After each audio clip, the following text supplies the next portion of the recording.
Ja, neben der Webseite, die du betreibst, produzierst du jetzt auch seit, 1,5 Jahren oder so, 1,5 Jahren, ja. Videos unter dem Titel Andi Super 8 auf YouTube, unter der, ich nenne es mal Dachorganisation Filme, Serien und Stars, weil da wird ja noch vieles andere produziert und präsentiert. Was genau ist das eigentlich, Filme, Serien und Stars? Kannst du das erklären? Das war eigentlich erst eine Facebook-Gruppe über den Begriff Erdbeben. Und dann ging es darum, mal weiterzukommen, ich sag mal so. Und dann wurde ich gefragt, ob ich nicht Interesse hätte, rein Super 8 was zu machen. Andere machen dann was über Spielfilme oder über skurrile Sachen, VHS. Und dann irgendwann haben wir angefangen, Unboxings zu machen. Wir haben gemerkt, das interessiert die Leute. Oder dann Trailer. Wir haben einmal richtige Trailer und auch Super 8 Trailer. Und das wurde dann irgendwann so viel, dass wir dann das gesplittet haben auf 3 verschiedene Formate. Media Collectors Club und nur Filmtrailer.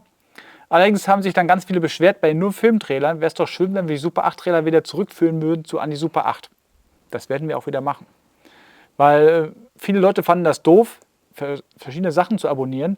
Im Grunde, wenn es aber Super 8 geht, auf einem Ding zu bleiben. Und deshalb gehen wir damit wieder zurück. Kann ich nur einen Daumen dazu hochgeben. Ich habe das genauso empfunden. Ja. Wir haben das damals nur aufgeteilt, weil wir dachten, wir überladen das Ganze damit. Aber Nö, das ist schon gut so. Und gerade die Mischung macht es ja. ja, wir haben halt Reviews und dann mache ich auch mal so Specials und dann halt Trailer jetzt wieder. Ich finde es ja spannend, dass du innerhalb einer solchen Community Inhalte zu Super 8 präsentierst. Denn so erreichst du Zuschauer, die eigentlich andere Inhalte sehen wollen und regelmäßig konsumieren, dich dabei aber jetzt sehr leicht entdecken, anschauen und so vielleicht zum ersten Mal mit dem Thema Super 8 überhaupt in Kontakt kommen und, wenn wir Glück haben, sogar neugierig werden. Also schon nochmal anders als so ein dezidierter Super 8 YouTube-Kanal, wie das jetzt zum Beispiel bei mir der Fall ist. Wie läuft denn die Produktion von so einem Video ab? Also es ist verschieden. Also wenn manche Videos, die mache ich bei mir zu Hause privat, zum Beispiel in meinem Filmzimmer oder ich mache es auch schon mal draußen oder in der Garage, wenn wir irgendwas davor haben. Manchmal ist es auch so, dass ich irgendwo hinfahre und mache das dann direkt da. Aber es ist einfach ein guter Mix, mal verschiedene Locations zu nehmen. Manche mache ich auch am Computer. Da habe ich einen Greenscreen hinter mir und bastel mir jetzt aus meinen Fotos und meinem Plakatarchiv bastel ich mir einen Hintergrund, passend meistens zum Thema oder zum Film. Und dann habe ich das im Greenscreen hinter mir drin. Wechsle manchmal auch die Motive, wenn ich da verschiedene Sachen habe, sodass da ein bisschen Abwechslung reinkommt. Mache dann Filmausschnitte, dass ich das von der Leinwand abfilme und das dann Ausschnitte zeige, beziehungsweise teilweise auch dann aus dem Off spreche. Ja, das dann Und auch. schneidest du das auch selbst oder wird das Nein, dann übernommen? der Filmschnitt macht Filme, Serien und Stars. Das ja. macht Jan Planinik, dem gehört der Kanal.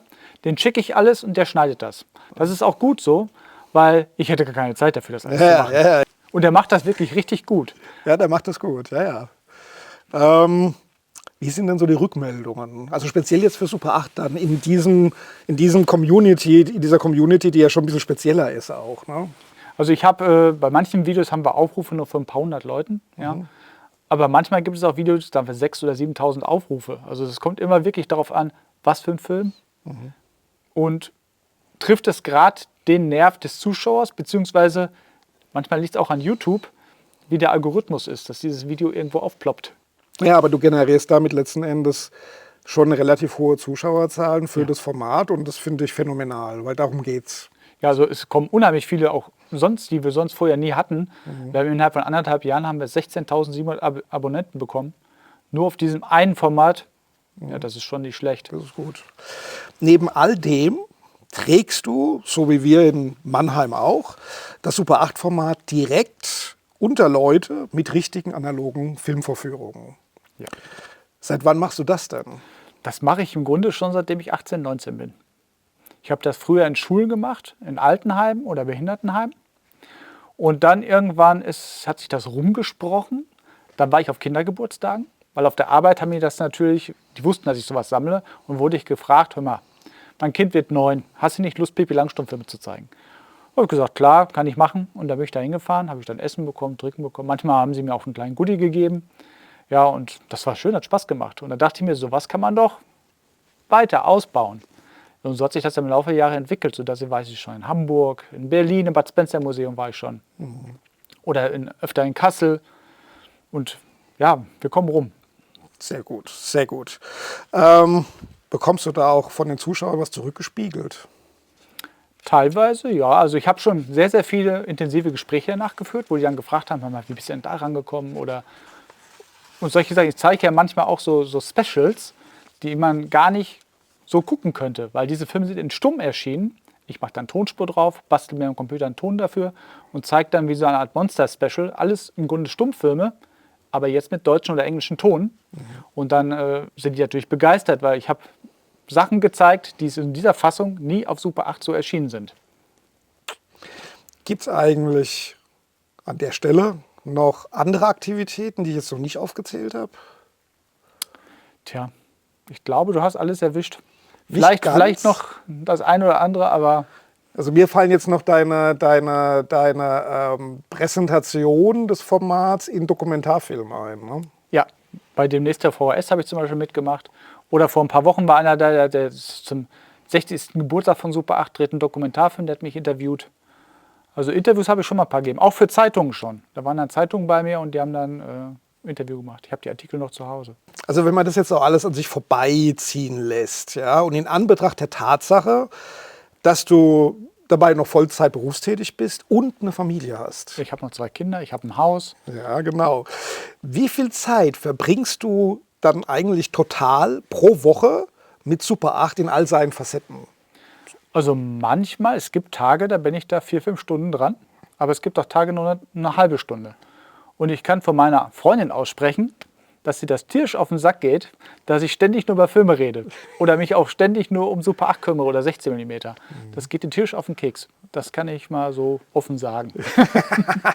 Ja, ich denke, das ist auch anstrengend. Ich meine, Hauptsache, du hast Zeit zum Schlafen. Das ist das Wichtigste. Ja, das ist das Wichtigste, ja. Was sagst du eigentlich Leuten, die deine Faszination für das Format nicht so richtig nachvollziehen können? Ja, ich akzeptiere die Meinung, weil es muss ja nicht jeder das lieben, was ich liebe. Aber ich sage natürlich auch, dass es tolle Schnittfassungen gibt, die es sonst nie so zu sehen gibt. Guck doch mal. Und manche gucken dann auch mit und sagen, oh, fand ich cool. Ich habe mal Ben-Hur gezeigt, den Dreiteiler. Da war eine Freundin bei uns, die war glaube ich 18 oder 19, die kannte Ben-Hur erstmal gar nicht und fand das cool, dass man den ganzen Film zusammengepackt als 50-Minuten-Version gucken konnte und sagte, geile Version. Ja, also solche Sachen gibt es dann auch. Wie schätzt du denn aktuell die Super 8 Sammlerszene ein im Moment?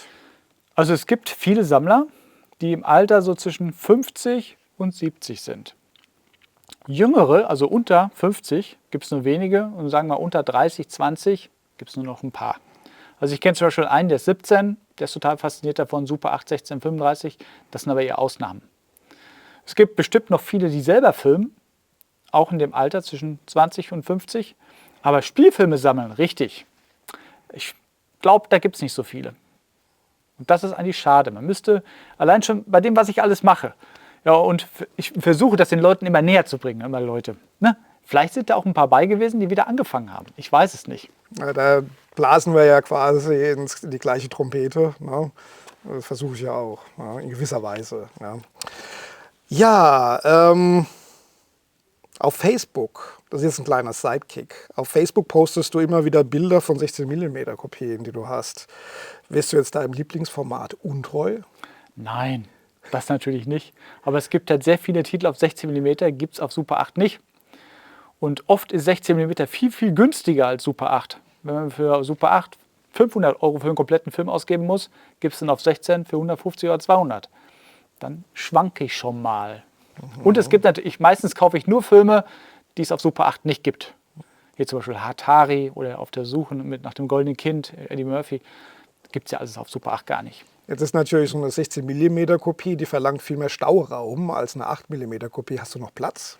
Ich habe einiges ausgelagert auf dem Dachboden oder teilweise schon in den Kinderzimmern versteckt. Autsch. Ja, das habe ich jetzt nur notweise gemacht, weil ich will ja den Dachboden ausbauen. Richtig, wenn ich mal Zeit habe. Aber wir haben schon angefangen, den sozusagen leer zu räumen und dann muss da ein Fußboden rein und dann Wärmedämmung und all so ein Kram. Und wenn wir das mal alles haben, kommt dann ein richtiges Kino rein und dann, das ist das Ziel. Oder ein Lager im Garten.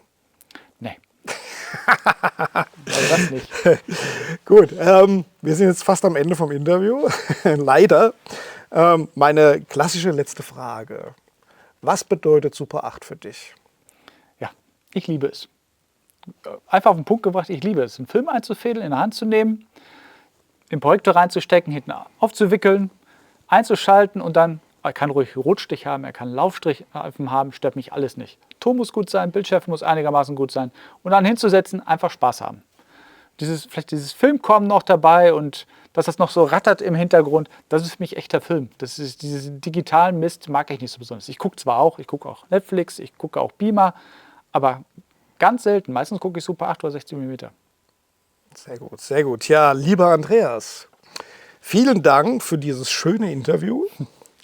Nochmals danke für deine liebe Unterstützung bei Off Hoch 2. Da kann ich nur sagen, Hail to the King. Total übertrieben. Manche nennen mich Super 8 Guru. Also, Ja, also vielen Dank dir. Ja, Und gern danke auch geschehen. für das Interview. ja, gerne. Ja, den Link zu Andys Super 8 YouTube-Videos setze ich auch in die Shownotes zu diesem Video. Da solltet ihr auf jeden Fall mal reinschauen. Und wir sehen uns dann wieder in 2 Wochen auf Off Hoch 2. Vielen Dank für eure Aufmerksamkeit.